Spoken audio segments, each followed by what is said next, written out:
Bien. Donc on va reprendre notre exercice 3, partie B. Donc cette fois-ci, c'est la partie type Monsieur et Madame Martin, il faut bien l'identifier. On nous explique qu'un vendeur de smartphones reconditionnés se fournit chez deux précédents recycleurs. Et le premier mois, il avait acheté ses smartphones chez Resmart. Donc là, on a une information, normalement, quand on lit l'énoncé, on doit tout de suite voir qu'on a une information de première importance, à savoir que le premier mois, il avait acheté ses smartphones. Donc ça, c'est la condition initiale. La condition initiale, ça va sûrement nous donner quelque chose en termes de probabilité, à savoir que si on sait qu'il a acheté ses smartphones, la probabilité est de 1. Donc ça, on verra après, mais c'est sûr que ça va servir. Ensuite, on passe au deuxième classique avec ici, si un mois donné, il achète, alors, dans 70% des cas, il se fournit encore le mois suivant. Donc là, vous tombez sur le truc classique, avec le 1 mois donné et le mois suivant. Donc là, on va avoir du sachant puisqu'on a un si, alors.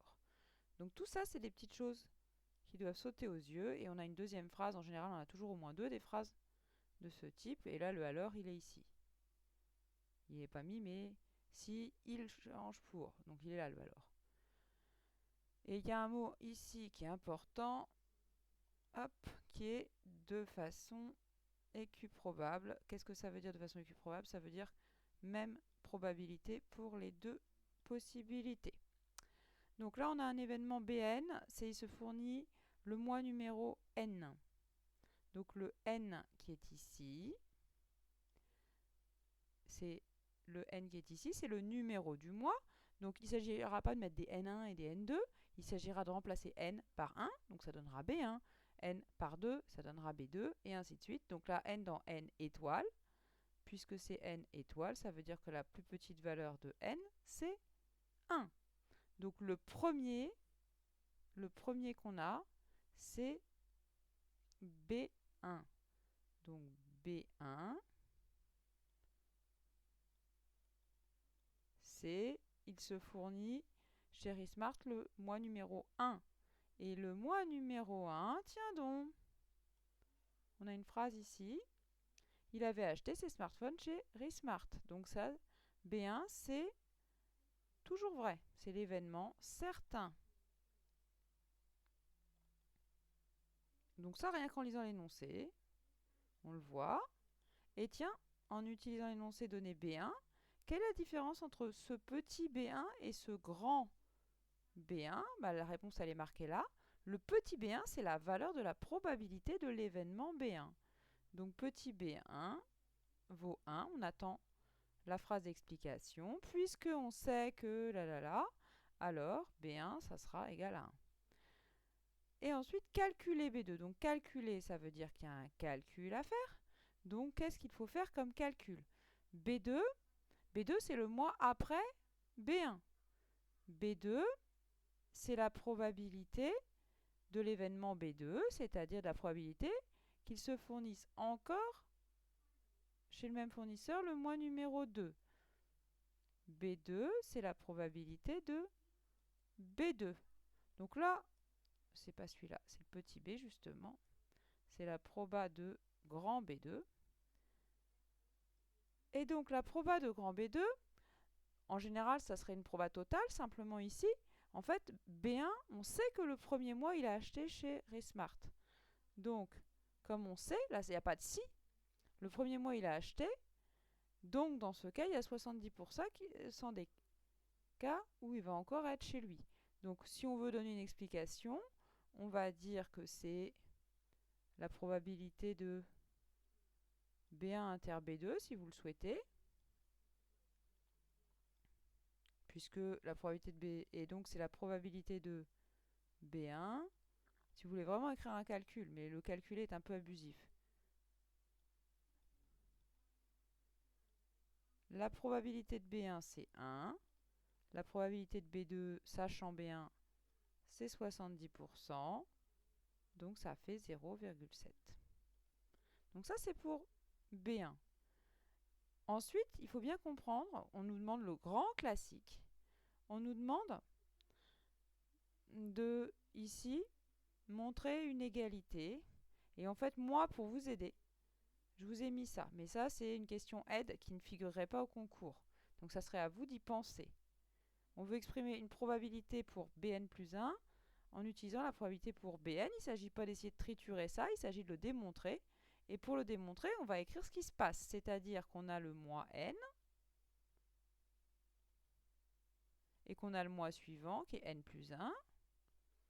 Et donc, l'énoncé nous donne les probabilités sachant. Donc ça, c'est ce qu'il faut expliquer correctement. Donc je vais le faire à l'oral. P de Bn plus 1 sachant Bn, c'est la probabilité qu'il soit encore chez Smart un mois, sachant qu'il y était le mois d'avant. Donc c'est notre 70%. C'est la première phrase qui nous le donne.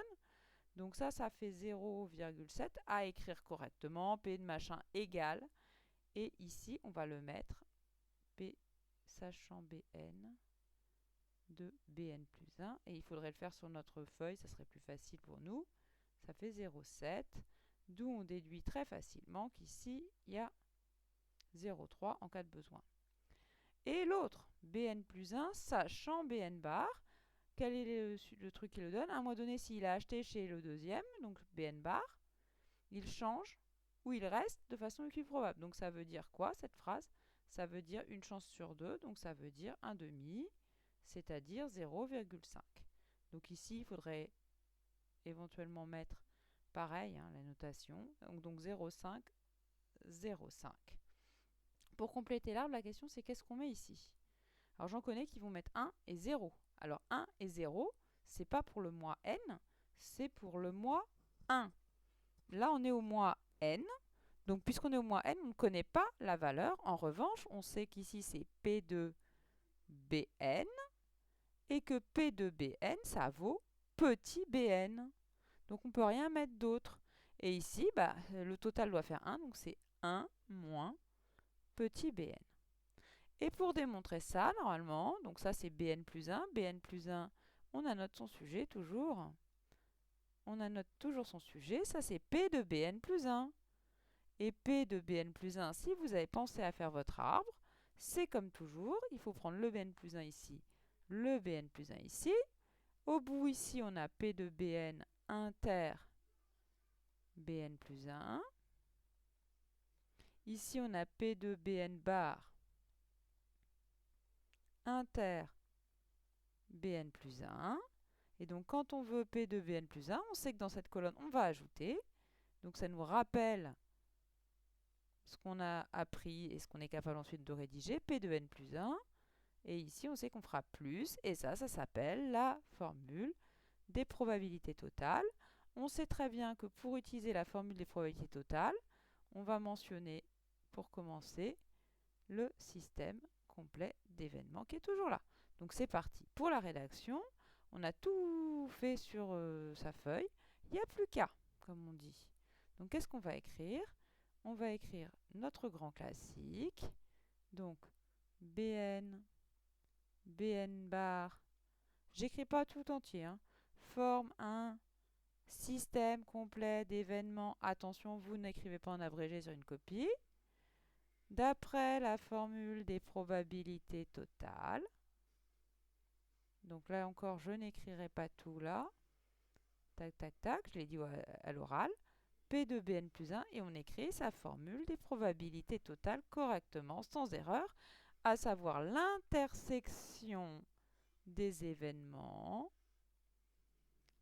plus l'autre intersection et pas des probas inter des probas et pas n'importe quoi par ailleurs.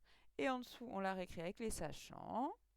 Donc Bn fois P de Bn plus 1 sachant Bn plus Bn P de Bn bar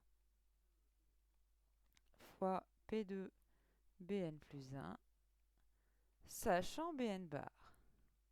Et là, ce qui doit vous aiguiller sur le fait qu'on ne remplace pas ça par 1 et par 0, c'est que le résultat à trouver, il y a des petits Bn dedans.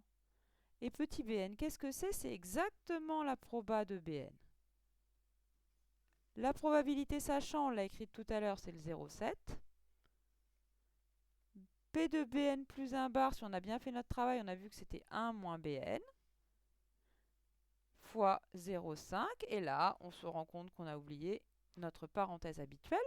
Une fois qu'on est là, on essaie de simplifier. On va faire notre distributivité parce que c'est A plus B fois K. Donc, on le réécrit bien 0,7 Bn plus 0,5 moins 0,5 Bn. On termine. 0,7 moins 0,5, ça fait 0,2. Plus ici 0,5. Et ça s'appelle Bn plus 1. Donc on obtient bien et on encadre son résultat sur sa copie. Bn plus 1 égale 0,2 Bn plus 0,5. Et on a réussi à traiter cette question que pourtant beaucoup actuellement laissent de côté. Elle est fondamentale. On va pouvoir passer à la suite qui consiste à étudier cette suite. Cette suite, elle est arithmético-géométrique. Donc on va vous guider, mais pas trop, parce que vous êtes quand même censé savoir faire.